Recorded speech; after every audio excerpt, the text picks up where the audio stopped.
Hello student, पिछले lecture में हम लोगों ने SN1 और SN2 रिएक्शंस देखा था। सारा केस हम लोगों ने देख लिया कि कहाँ SN1 लगेगा, कहाँ SN2 लगेगा। स्ट्रॉन्ग न्यूक्लियोफाइल केस में SN2 काम करेगा, वीक न्यूक्लियोफाइल केस में SN1 काम करेगा। लिविंग ग्रुप दोनों केस को बढ़ाएगा, दोनों के रेट को बढ़ाएगा। इलेक्ट्रॉन विड्रॉइंग ग्रुप जितना ज़्यादा लिविंग ग्रुप के साथ लगा रहेगा, लिविंग ग्रुप की एबिलिटी उतनी ज़्यादा होगी। लिविंग ग्रुप दोनों केस में, चाहे वो SN1 हो चाहे वो SN2 हो, दोनों में रेट ऑफ रिएक्शंस को इंक्रीज कराएगा।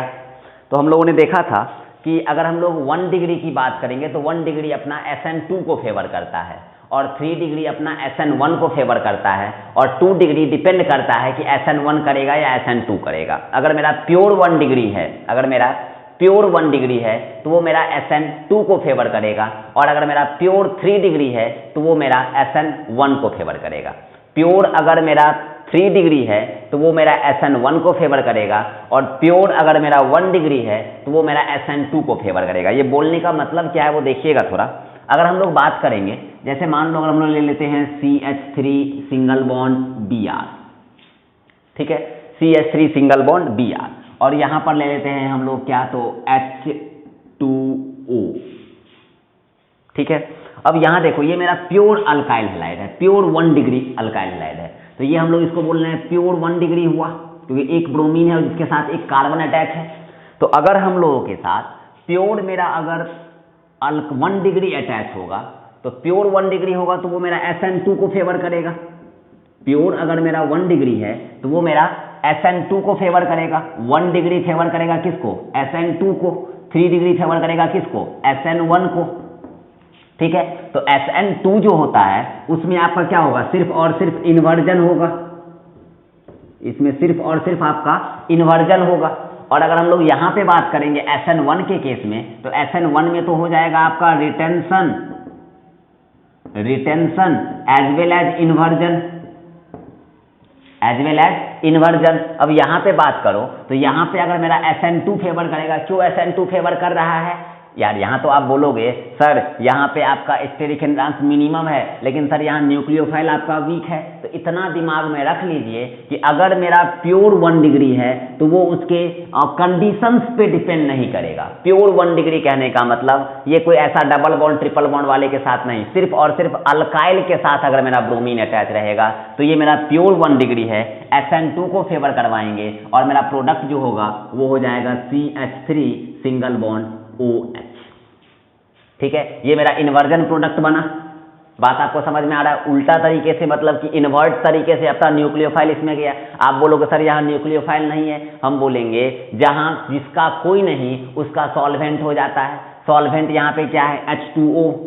तो H2O तो आप बोलोगे सर वीक न्यूक्लियोफाइल है, H2O तो मेरा पोलर प्रोटिक सॉल्वेंट है, SN1 फेवर करना चाहिए। हम बोलेंगे कि अगर अपना प्योर 1 डिग्री अल्काइल हैलाइड होगा, अगर ये मेरा प्योर 1 डिग्री है तो इस कंडीशन पे डिपेंड नहीं करेगा, ये पूरा मेरा SN2 को फेवर करेगा। अगर मेरा ये प्योर 1 डिग्री है तो कंडीशन पे डिपेंड नहीं करेगा, ये प्योर मेरा SN2 को फेवर करेगा। सिमिलरली अगर हम लोग बोल दें CH3 single bond C single bond CH3 single bond CH3, और यहां पर ले लेते हैं हम लोग Br, ठीक है। और उसके बाद अब हम यहां पर ले लेते हैं H2O। अब ध्यान दीजिएगा, अब ये मेरा प्योर 3 डिग्री कार्बोकैटायन है। अगर मेरा प्योर 1 डिग्री कार्बोकैटायन होगा तो कंडीशन पे डिपेंड नहीं करेगा। प्योर 3 डिग्री कार्बोकैटायन है तो भी कंडीशन पे डिपेंड नहीं करेगा, ठीक है। प्योर 1 डिग्री हमेशा SN2, प्योर 3 डिग्री हमेशा SN1। इसका मतलब SN1 में तो 2 प्रोडक्ट, एक बार रिटेंशन बनेगा और एक बार इन्वर्जन बनेगा, यानी यहां से जो प्रोडक्ट बनेगा वो बन जाएगा आपका CH3 single bond C single bond CH3 single bond CH3, एक बार आपका OH यहां आएगा, क्योंकि जिसका कोई नहीं उसका सॉल्वेंट होता है, और सॉल्वेंट का न्यूक्लियोफाइल यहाँ OH माइनस हो जाएगा, इसलिए ब्रोमीन हटा और एक बार OH मेरा फ्रंट से अटैक किया तो रिटेंशन, चूंकि SN1 फेवर कर रहा है तो इसमें एक और प्रोडक्ट बनेगा जो इन्वर्जन होगा, तो हम लोग यहाँ पर एक और ले लेंगे और वो हो जाएगा OH single bond CH3 single bond CH3 single bond CH3, और ये दोनों मिलके आपका रेसिमाइजेशन बना लेगा। ये आपका दोनों मिलके रेसमाइजेशन बना लेगा। एक मेरा हो जाएगा रिटेंशन, एक हो जाएगा मेरा इन्वर्जन, एक हो जाएगा मेरा रिटेंशन और एक हो जाएगा मेरा inversion back side attack, retention front side attack, दोनों मिलकर रेशमाइजेशन कर लेगा। आप बोलोगे सर यहाँ पे SN1 क्यों? हम बोलेंगे जब प्योर 3 डिग्री होगा तो बाबू SN1 होगा, प्योर 1 डिग्री होगा तो बाबू SN2 होगा।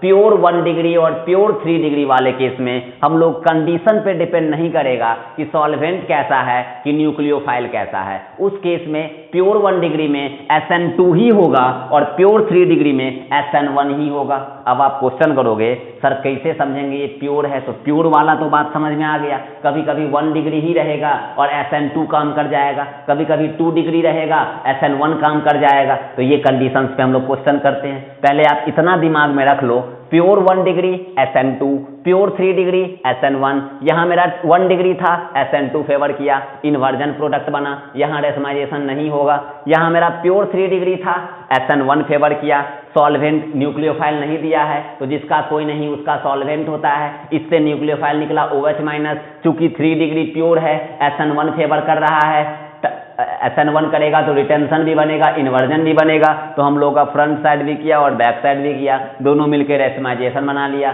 तो SN1 फेवर करता है 3 डिग्री, SN2 फेवर करता है 1 डिग्री। इस पे हम लोग 1-2 और क्वेश्चन देखते हैं जिससे आपका कॉन्सेप्ट क्लियर हो जाएगा।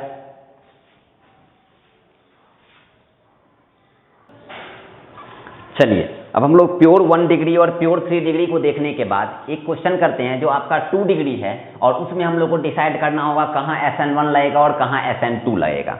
एकदम ध्यान से देखिएगा। अगर हम लोग ले लेते हैं, ये मेरा हो जाएगा आपका CH3, ये हो जाएगा मेरा CH3, ये कार्बन है।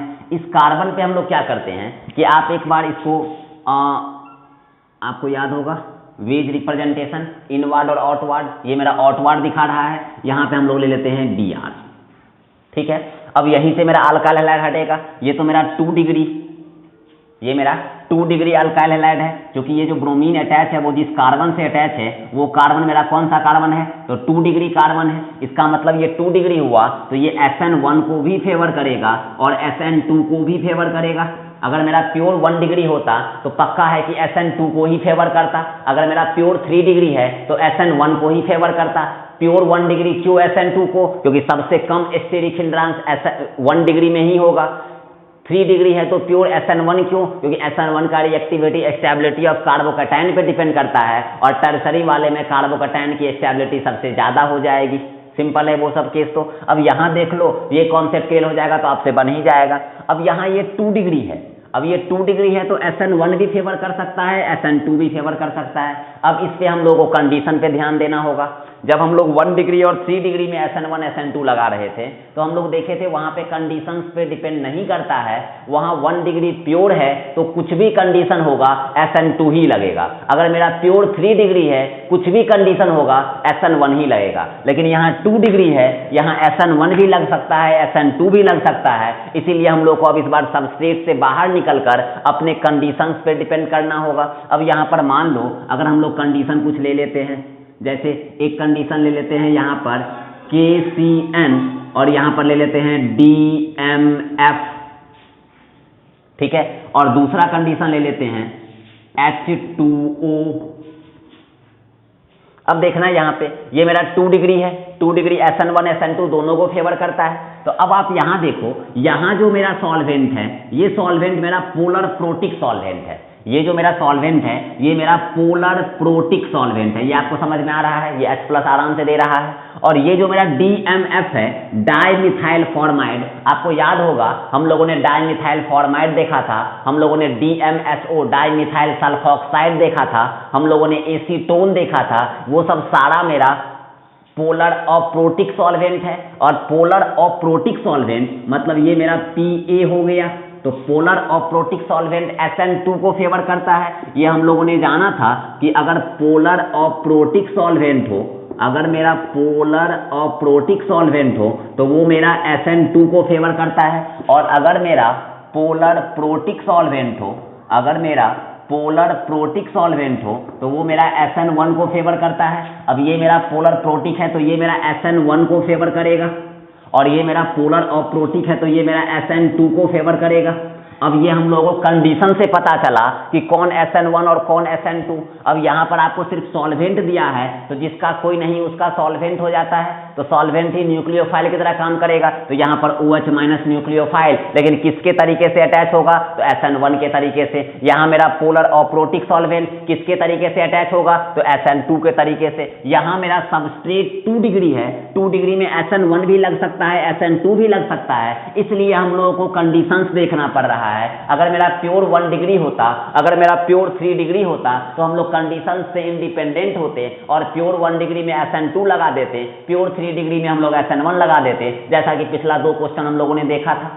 ठीक है, अब यहाँ पे अगर हम बात करेंगे तो यहाँ आप देख रहे हो कि KCN लगा हुआ है, तो K पे प्लस और CN पे माइनस। अब ये मेरा K प्लस CN माइनस में CN माइनस मेरा हो गया स्ट्रॉन्ग न्यूक्लियोफाइल।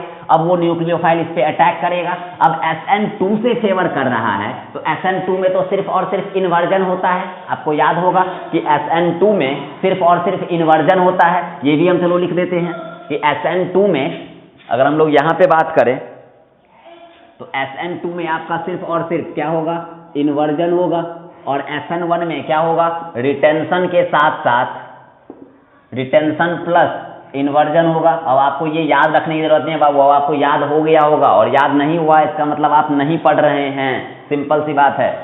ये बात हम लोगों ने कितने बार बोला है कि SN2 में इन्वर्जन होगा, SN1 में रिटेंशन और इन्वर्जन दोनों होगा। इन्वर्जन मतलब बैक साइड अटैक और रिटेंशन मतलब फ्रंट साइड अटैक। अब बताओ, ये मेरा अगर फ्रंट है, ये अगर मेरा आउटवर्ड है, तो हम लोग अगर इन्वर्जन जा रहे हैं SN2 से, तो अगर फ्रंट है तो वो इन जाएगा, इनवर्ड जाएगा। अगर ये फ्रंट साइड है तो हम लोग SN2 में क्या जाते हैं, बैक साइड। तो ये अगर फ्रंट है तो वेज रिप्रेजेंटेशन में उल्टा जो होगा वो इनवर्ड हैच वाला होगा, डॉट डॉट डॉट वाला होगा। तो हम लोग यहाँ पर कर सकते हैं, क्या बनेगा प्रोडक्ट वो देख लो।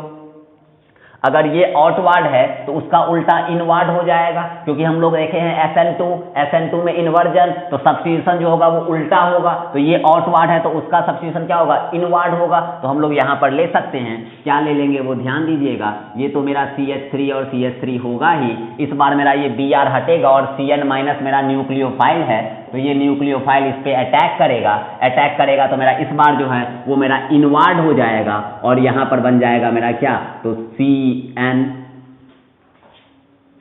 क्या कोई दिक्कत, ये मेरा इनवर्ड क्यों हुआ, यहाँ पहले आउटवर्ड था, अब ये मेरा इनवर्ड क्यों हुआ,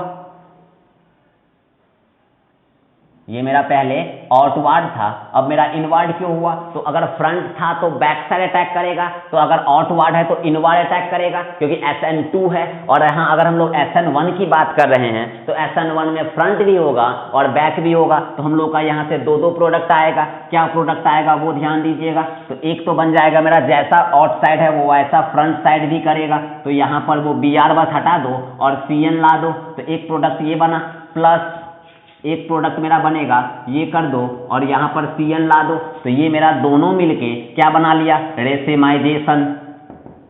तो रेसिमाइजेशन का नाम कब लेंगे, जब मेरा SN1 होगा, क्योंकि SN1 में ही रिटेंशन भी होगा, तो हम लोग इसको बोलेंगे क्या, तो हम लोग इसको बोलेंगे रिटेंशन, और इसको बोलेंगे क्या, तो इन्वर्जन। इन्वर्जन क्यों बोल रहे हैं, क्योंकि उल्टा, अगर ये फ्रंट साइड है तो ये मेरा क्या हो रहा है, अगर ये मेरा आउटवर्ड है तो ये मेरा इनवर्ड सब्स्टिट्यूशन हो रहा है, और ये मेरा आउटवर्ड है तो आउटवर्ड ही सब्स्टिट्यूशन हो रहा है, तो ये फ्रंट साइड और ये बैक साइड, इसलिए रिटेंशन भी और इन्वर्जन भी। क्योंकि SN1 हो रहा है इसलिए retention plus inversion then racemisation will occur, और SN2 होगा तो सिर्फ और सिर्फ इन्वर्जन होगा। तो आउटसाइड था तो इस बार हम लोग क्या कर दिए, इनवर्ड कर दिए। बात समझ में आ रहा है। तो ये मेरा प्रोडक्ट जो दोनों मिला वो SN1 से बना, और ये जो सिर्फ एक प्रोडक्ट बना वो SN2 से बना, तो ये मेरा सिर्फ और सिर्फ एक प्रोडक्ट देगा और वो मेरा इन्वर्जन होगा। ये तो आपको समझ में आ रहा है। SN2 में रेसिमिक मिक्सचर नहीं बनता है, SN1 में रेसिमिक मिक्सचर बनता है। क्योंकि सबस्ट्रेट 2 डिग्री ही था तो 2 डिग्री में SN1 भी होगा SN2 भी होगा। तो हम लोगों ने कंडीशंस देखा, कंडीशन में यहाँ पर पोलर अप्रोटिक सॉल्वेंट है और यहाँ कंडीशन में पोलर प्रोटिक सॉल्वेंट है। पोलर प्रोटिक सॉल्वेंट SN1 को फेवर करता है, पोलर अप्रोटिक सॉल्वेंट SN2 को फेवर करता है, और SN2 रिएक्शन जो होता है वो इन्वर्जन होता है। तो यहाँ पर हम लोग का आउटवर्ड था तो यहाँ हम लोगों ने इनवर्ड सब्स्टिट्यूशन कराया, और SN1 में फ्रंट और बैक दोनों होता है, रिटेंशन इन्वर्जन दोनों होता है। तो एक बार हम लोगों ने आउटवर्ड भी सब्स्टिट्यूशन करवाया और एक बार हम लोगों ने इनवर्ड भी सब्स्टिट्यूशन कराया। बस ब्रोमीन के जगह पे दोनों केस में CN लगा दिए। वो सॉरी, यहाँ न्यूक्लियोफाइल जो होगा वो OH होगा बाबू, क्योंकि जिसका कोई नहीं उसका सॉल्वेंट होता है, और इस सॉल्वेंट में न्यूक्लियोफाइल OH माइनस होगा, तो यहाँ पर बाबू हम लोग OH लगाएंगे। यहाँ CN के चक्कर में यहाँ भी हम CN लिख दिए, तो यहाँ OH और यहाँ भी क्या, तो OH। बात समझ में आ रहा होगा, क्योंकि यहाँ पर H2O में H प्लस और OH माइनस, और यही OH माइनस मेरा न्यूक्लियोफाइल होगा, तो ये न्यूक्लियोफाइल अटैक होगा जहाँ पर ब्रोमीन है, ब्रोमीन हटेगा और OH माइनस आएगा, तो ये मेरा रिटेंशन, ये मेरा इन्वर्जन, दोनों मिलके क्या, रेसमाइजेशन। क्यों OH आया, समझ में आया, क्योंकि इस सॉल्वेंट से OH माइनस ही न्यूक्लियोफाइल निकलेगा, और यहाँ तो न्यूक्लियोफाइल CN माइनस निकलेगा, इसलिए सब्स्टिट्यूशन यहाँ पर CN का हुआ और यहाँ सब्स्टिट्यूशन OH का हुआ। यहाँ पर रिटेंशन इन्वर्जन दोनों हुआ, लेकिन ऊपर वाले में सिर्फ इन्वर्जन हुआ, क्योंकि ऊपर वाले में पोलर और प्रोटिक सॉल्वेंट था, डाइमिथाइल फॉर्माइड, याद करो, dimethyl formamide, dimethyl formamide, CH3 यहाँ पर H, ठीक है। तो ये मेरा हो जाएगा क्या, डाइमिथाइल फॉर्माइड, DMF, और ये होता है मेरा polar aprotic solvent, polar aprotic solvent. Clear? चलिए इसको नोट डाउन कर लीजिए। बहुत होपफुली आपको बहुत अच्छे से क्लियर हुआ होगा कि जब 2 डिग्री होगा तो किस तरीके से कंडीशंस में जाएंगे और वहां पे हम लोग कैसे SN1 और SN2 लगाएंगे। जब प्योर 1 डिग्री और प्योर 3 डिग्री रहेगा तो वो कंडीशन से इंडिपेंडेंट होगा। प्योर 1 डिग्री होगा तो हम लोग बिना कुछ देखे SN2 लगा देंगे, और प्योर 3 डिग्री होगा तो हम लोग बिना कुछ कंडीशंस देखे SN1 लगा देंगे। इसको नोट डाउन कर लीजिए।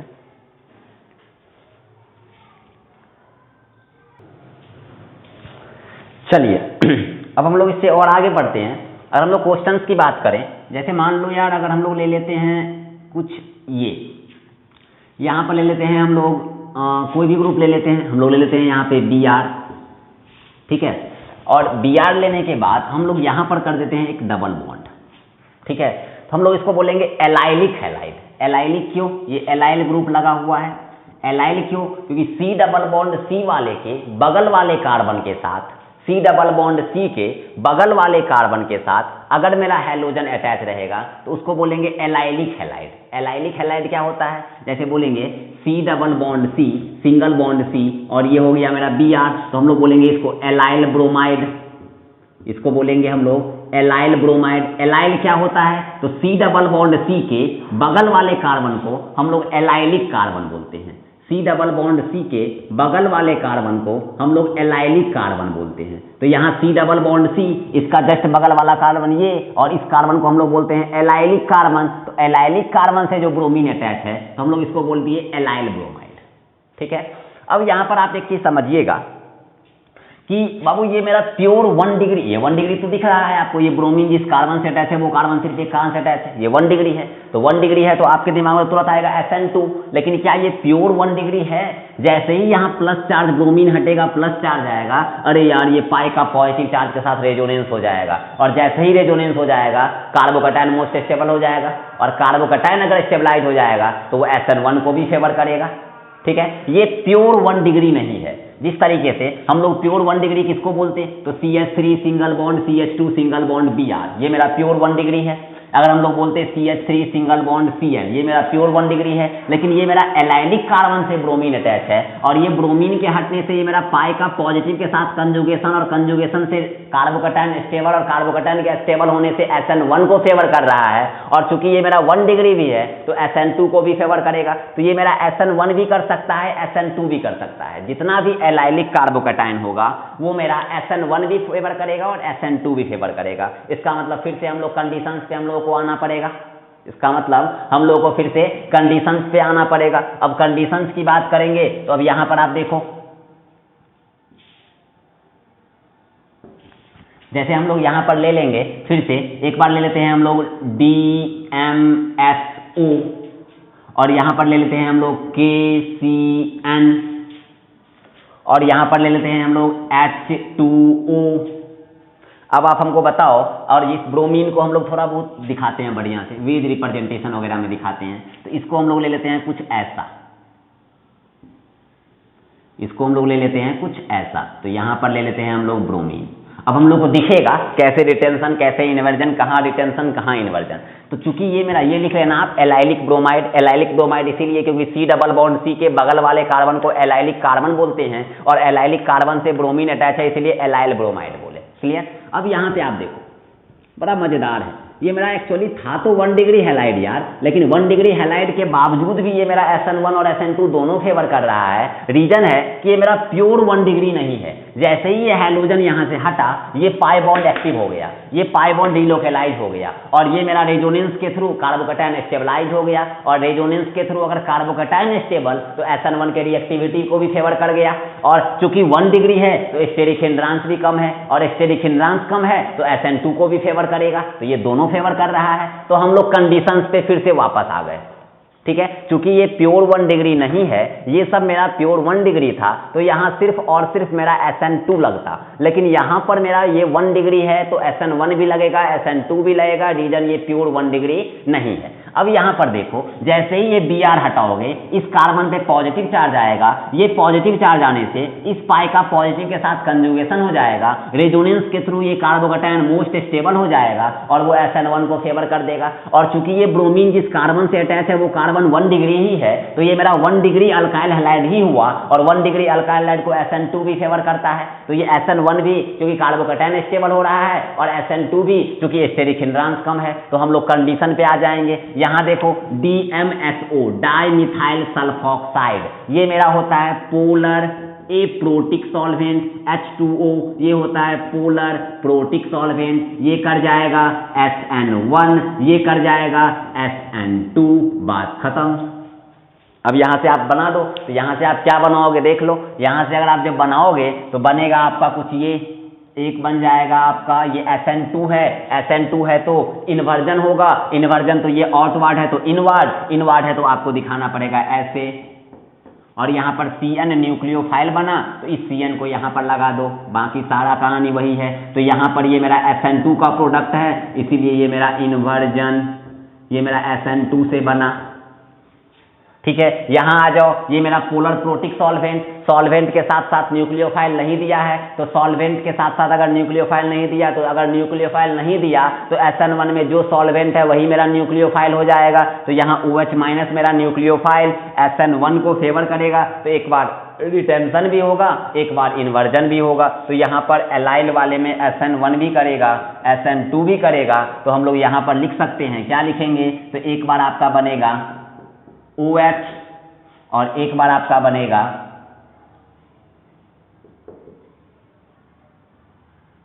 क्या बन जाएगा बोलो OH। तो ये हो गया मेरा क्या, ये मेरा आउटवर्ड था ये इनवर्ड हो गया तो ये हो गया इन्वर्जन और ये मेरा आउटवर्ड था आउटवर्ड ही लग गया तो ये हो गया मेरा रिटेंशन और दोनों मिलके क्या बना लिया तो रेशमाइजेशन, दोनों मिलके क्या बना लिया रेशमाइजेशन। तो जब कभी भी प्योर एलाइलिक ग्रुप वाला अल्काइल हैलाइड होगा तो उस केस में भी SN1 भी लग सकता है, SN2 भी लग सकता है। बड़े ध्यान से इसको इंपॉर्टेंट तरीके से नोट डाउन कर लीजिए और फिर आप देख लो ना। तो ये जैसे ही एलाइलिक ग्रुप होगा तो कार्बोकैटायन भी यार पाई बॉन्ड का पॉजिटिव के साथ स्टेबलाइज हो जाएगा और SN2 क्योंकि यार लेस स्टेरिक हिंड्रांस है तब डिपेंड फिर से वापस कंडीशन पे कर जाएगा। कब कंडीशन पे नहीं करेगा जब प्योर 1 डिग्री हो, कब कंडीशन पे नहीं करेगा जब प्योर 3 डिग्री हो। प्योर 3 डिग्री में SN1, प्योर 1 डिग्री में SN2, वहां कंडीशन से SN1 SN2 इंडिपेंडेंट होता है, वहां कुछ भी दे दे आपको उससे कोई मतलब नहीं है। Strong nucleophile, weak nucleophile, polar solvent, protic solvent, polar protic solvent, कोई मतलब नहीं। Pure 1 degree completely SN2, pure 3 degree completely SN1। इसको आप नोट डाउन कर लो। इस पे हम लोग और 2-3 क्वेश्चन देखते हैं। IIT JEE में 2 क्वेश्चन पूछा गया था इसके बेस पे, तो हम लोग वो क्वेश्चन देखेंगे और फिर हम लोग मूव कर जाएंगे इलेक्ट्रोफिलिक एरोमेटिक सब्स्टिट्यूशन रिएक्शन की तरफ। चलिए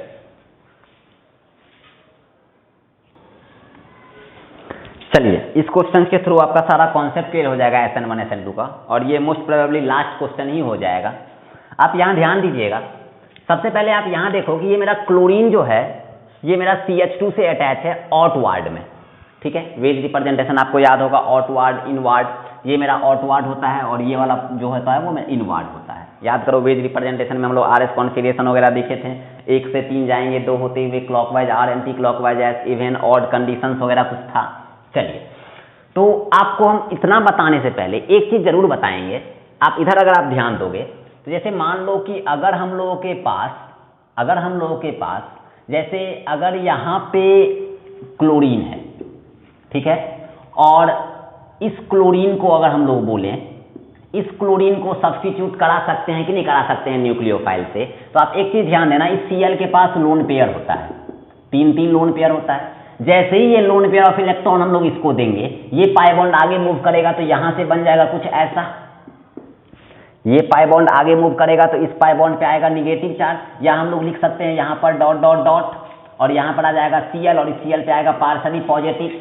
तो पहले ये मेरा सिंगल बॉन्ड था, जैसे ही ये लोन पेयर डोनेट किया तो यहाँ डबल बॉन्ड हो गया, और ये डबल बॉन्ड हो गया तो ये बहुत ज्यादा स्ट्रॉन्ग बॉन्ड हो गया, ये मेरा स्ट्रॉन्ग बॉन्ड हो गया। और स्ट्रॉन्ग बॉन्ड होने के कारण, ये मेरा स्ट्रॉन्ग बॉन्ड होने के कारण ये बॉन्ड अब हम लोग ब्रेक नहीं कर सकते हैं, इस कारण से क्योंकि क्लोरीन मेरा बेंजीन से अटैच है और क्लोरीन का लोन पेयर डीलोकेलाइज्ड है, क्योंकि बेंजीन में ये लोन पेयर डीलोकेलाइज्ड हो रहा है, तो पहले सिंगल बॉन्ड था और अब डबल बॉन्ड हो गया। अब इस बॉन्ड को ब्रेक करना बहुत टफ हो गया, क्योंकि bond order directly proportional to bond dissociation energy, जितना ज्यादा बॉन्ड होगा उस बॉन्ड को तोड़ने में लगने वाला एनर्जी भी उतना ही ज्यादा होगा। तो बताओ यार, जब ये बॉन्ड नहीं टूट पाया, क्योंकि ये क्लोरीन का लोन पेयर रेजोनेंस में पार्टिसिपेट कर गया, तो यहाँ पार्शली डबल बॉन्ड कैरेक्टर आ गया, पार्शली डबल बॉन्ड कैरेक्टर आ जाने से ये बॉन्ड स्ट्रांग हो गया, तो बेंजीन के साथ डायरेक्ट जो ग्रुप हैलोजन अटैच रहेगा, उस हैलोजन को हम लोग सब्स्टिट्यूट नहीं करा सकते हैं, क्योंकि सब्स्टिट्यूशन कराने के लिए इस बॉन्ड को ब्रेक करना जरूरी है, और ये बॉन्ड इजीली ब्रेक नहीं होगा। इतना आपको समझ में आ गया कि बेंजीन के साथ अगर डायरेक्ट हैलोजन ग्रुप अटैच होगा, बेंजीन के साथ डायरेक्टली हैलोजन ग्रुप अटैच होगा, तो वो हैलोजन ग्रुप लोन पेयर के साथ रेजोनेंस में पार्टिसिपेट कर जाएगा, और ये लोन पेयर जैसे ही बेंजीन रिंग को मिलेगा, यहाँ पर पार्शली डबल बॉन्ड कैरेक्टर आ जाएगा। पार्शली डबल बॉन्ड के कैरेक्टर आ जाने से कारण यहाँ ये बॉन्ड बहुत ज्यादा स्ट्रांग हो जाएगा, और ये बॉन्ड के स्ट्रांग होने से ये बॉन्ड नहीं टूट पाएगा। इस कारण से बेंजीन से जो अटैच क्लोरीन है, वो क्लोरीन को हम लोग हटा के सब्स्टिट्यूशन नहीं करा सकते हैं। वही क्लोरीन अगर जैसे यहाँ पर है, ये क्लोरीन का लोन पेयर इस बेंजीन में रेजोनेंस में पार्टिसिपेट नहीं करेगा, तो इस क्लोरीन को हम लोग हटा सकते हैं। जैसे ये फ्लोरीन है, इस फ्लोरीन के पास भी लोन पेयर है, ये लोन पेयर रेजोनेंस में पार्टिसिपेट कर जाएगा, इस कारण से इस फ्लोरीन को हम लोग बेंजीन से हटा नहीं सकते हैं, लेकिन इस ब्रोमीन को हटा सकते हैं। सिंपल।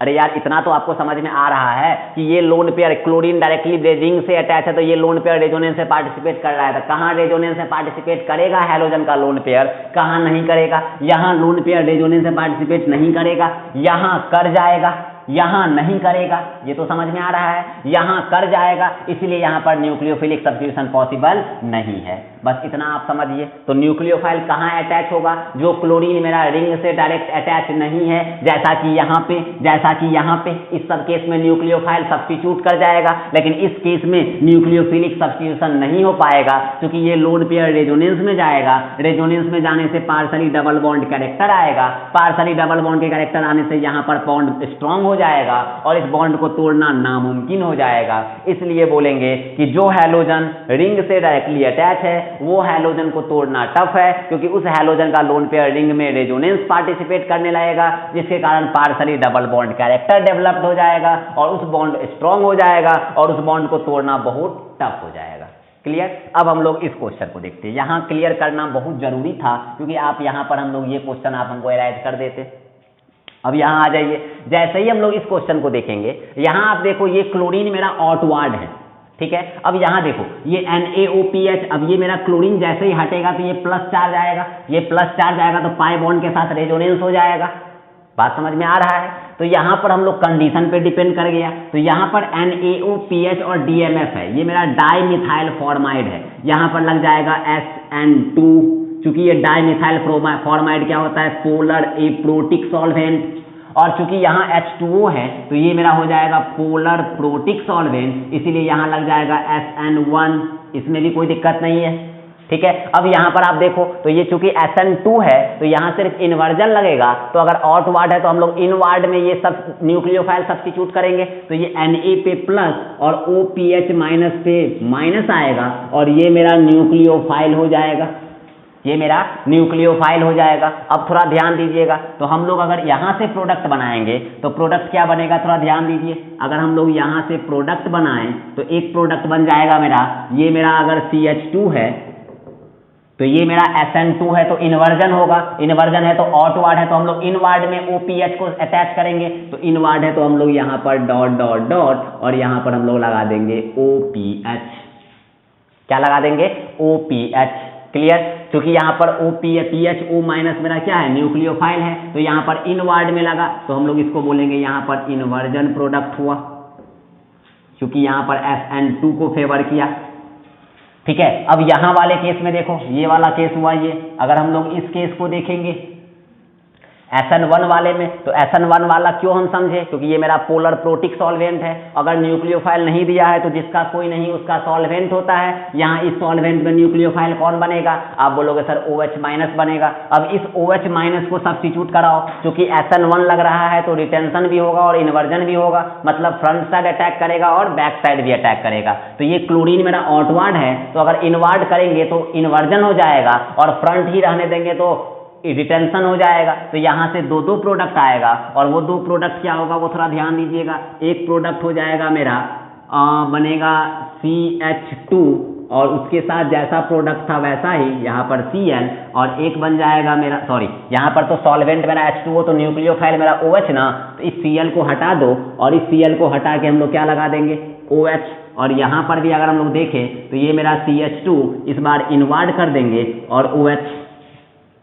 तो चूंकि एक मेरा आउटवार्ड था और आउटवार्ड ही रह गया तो वो रिटेंशन हुआ, और एक आउटवार्ड था और इनवार्ड में न्यूक्लियोफाइल दिए तो वो मेरा इन्वर्जन हो गया। तो ये दोनों मिलके आपको क्या दे देगा, तो रेशमाइजेशन दे देगा।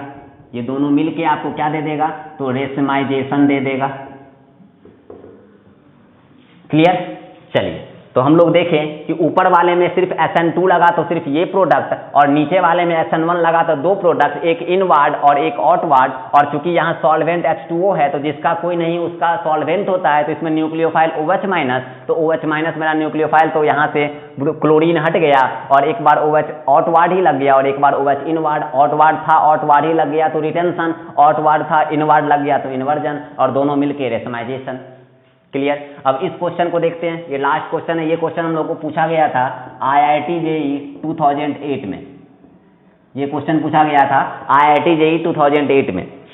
अब आप बताओ हमको, यहाँ पर ब्रोमीन है, यहाँ पर फ्लोरीन है, दो दो हैलोजन ग्रुप है। सबसे पहले तो ये डिसाइड करो कौन से हैलोजन को हटाना है। तो हम लोग के दिमाग में अभी अभी बताया गया है कि यार ये फ्लोरीन के पास भी लोन पेयर है, लेकिन ये लोन पेयर रेजोनेंस में पार्टिसिपेट नहीं करेगा, क्योंकि रेजोनेंस में जैसे ही पार्टिसिपेट करेगा तो यहाँ डबल बॉन्ड हो जाएगा, और डबल बॉन्ड कैरेक्टर आ जाने से बॉन्ड स्ट्रांग हो जाएगा, और बॉन्ड के स्ट्रांग होने से उस बॉन्ड को तोड़ना बहुत टफ हो जाएगा। इसीलिए ये फ्लोरीन मेरा रेजोनेंस में पार्टिसिपेट कर जाने के कारण इस फ्लोरीन को हम लोग सब्स्टिट्यूट नहीं कर सकते हैं। क्लियर। तो हम लोग का यही सब्स्टिट्यूशन होगा। अब बताओ, यहाँ पर NaSPH और DMF दे दिया है, ये मेरा ऑप्शन है ABCD। अब बताओ हमको, यहाँ DMF दे दिया है मतलब डाइमिथाइल फॉर्माइड, मतलब पोलर एप्रोटिक सॉल्वेंट, और यहाँ पर Na पे प्लस और PHS माइनस पे मेरा न्यूक्लियोफाइल, तो ये मेरा न्यूक्लियोफाइल हो जाएगा, इसमें भी कोई दिक्कत नहीं है। अब ये न्यूक्लियोफाइल अटैक करेगा और चूंकि पोलर अप्रोटिक सॉल्वेंट है तो SN2 को फेवर करेगा, बाकी सारा ग्रुप ऐसे ही रह जाएगा, और इस ब्रोमीन को हटाना आसान इस फ्लोरीन के कंपेयर में, क्योंकि ये ब्रोमीन का लोन पेयर रेजोनेंस में पार्टिसिपेट करेगा ही नहीं। अब ये ब्रोमीन को अगर हम हटाएंगे तो SN2 लग रहा है, तो ये मेरा इनवार्ड है और SN2 में सिर्फ और सिर्फ इन्वर्जन लगता है, SN2 में सिर्फ और सिर्फ इन्वर्जन लगता है। तो हम लोग यहाँ इनवार्ड है तो इस न्यूक्लियोफाइल को आउटवार्ड में जोड़ेंगे। तो देखो, इस ब्रोमीन के जगह पे SPH कहाँ लगा हुआ है, आउटवार्ड में। यहाँ इनवार्ड, यहाँ भी इनवार्ड, गलत, ऑप्शन ए गलत। यहाँ इनवार्ड, यहाँ भी इनवार्ड, ऑप्शन बी गलत। ऑप्शन सी, यहाँ इनवार्ड, यहाँ भी इनवार्ड, यहाँ भी सॉरी यहाँ आउटवार्ड और यहाँ इनवार्ड। यहाँ आउटवार्ड था, यहाँ भी आउटवार्ड, गलत हो गया क्योंकि SN2 लग रहा है तो उल्टा होगा, आउटवार्ड की जगह इनवार्ड होना चाहिए। तो ये आउटवार्ड, ये भी आउटवार्ड, ये भी आउटवार्ड, तो ए और बी गलत। ऑप्शन सी में देखो, यहाँ Br आउटवर्ड में है, यहाँ न्यूक्लियोफाइल मेरा इनवर्ड में हुआ, ये सही हो जाना चाहिए। और मेरा ये फ्लोरीन का फ्लोरीन रह गया, ये बाकी सारा ग्रुप ऐसे ही रह गया, तो option C will be correct. अब बोलोगे सर ऑप्शन डी क्यों नहीं, तो हम बोलेंगे बाबू यहाँ तक सही था, लेकिन इस फ्लोरीन को क्या हटा के सब्स्टिट्यूशन कराना आसान है। आप बोलोगे सर फ्लोरीन तो हटेगा ही नहीं, क्योंकि फ्लोरीन का लोन पेयर रेजोनेंस में पार्टिसिपेट कर जाएगा, पार्टिसिपेट करने के कारण यहाँ partially double bond character developed हो जाएगा और उस बॉन्ड को तोड़ना बहुत टफ हो जाएगा। इस कारण से ये फ्लोरीन मेरा वहीं रह जाएगा, तो यहाँ सब्स्टिट्यूशन कराना बहुत टफ है, ना के बराबर इम्पॉसिबल है, इसलिए हम लोग यहाँ पर सब्स्टिट्यूट नहीं करा सकते हैं। So option D will incorrect, that's why correct answer is C. बहुत आसान था, बेसिक क्वेश्चन था, बस आपको समझ में आना चाहिए। बस आप इतना समझो कि अगर मेरा ये है और अगर हम लोग लगाएंगे SN2 तो मेरा ये हो जाएगा, और अगर मेरा ये है और अगर हम लगाएंगे SN1 तो मेरा ये तो रहेगा ही, प्लस ये भी हो जाएगा। यानी ये मेरा अगर आउटवर्ड है, ये मेरा आउटवर्ड है तो मेरा इनवर्ड हो जाएगा, तो उल्टा हो गया। ये ऐसे देख रहे हैं और एक ऐसे देखेंगे, उल्टा हुआ। और ये मेरा अगर आउटवर्ड है तो हम लोग का आउटवर्ड तो होगा ही, प्लस इनवर्ड भी हो जाएगा, मतलब उल्टा भी होगा और सीधा भी होगा, रिटेंशन भी होगा, इन्वर्जन भी होगा। तो SN1 में ऐसा और SN2 में सिर्फ ऐसा। कब SN2 तो पोलर एप्रोटिक, कब SN1 पोलर प्रोटिक। क्लियर। चलिए, तो होपफुली आपको ये सारा क्वेश्चन समझ में आया होगा। नेक्स्ट टॉपिक खूब मजेदार है, हम लोग नेक्स्ट लेक्चर में पढ़ेंगे। Thank you.